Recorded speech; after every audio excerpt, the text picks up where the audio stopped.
wrote very good. With just a month remaining for the district council polls in the Khasi Hills Autonomous District Council and Jaida Hills Autonomous District Council, the Hills State People's Democratic Party (Hspdp) has announced its second list of candidates. Hspdp President KP Pangyang on Wednesday announced the names of 3 candidates who will contest in the upcoming KHADC elections. Starfing JL Padakaset will represent the party in the 11 Mausanram constituency.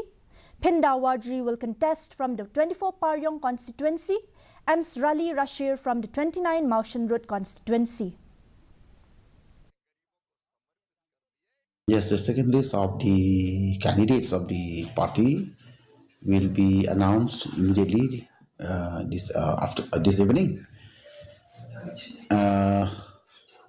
But it's not yet the final list because we are still having some friends that we are on the process to scrutinize the list of the candidate in the final list.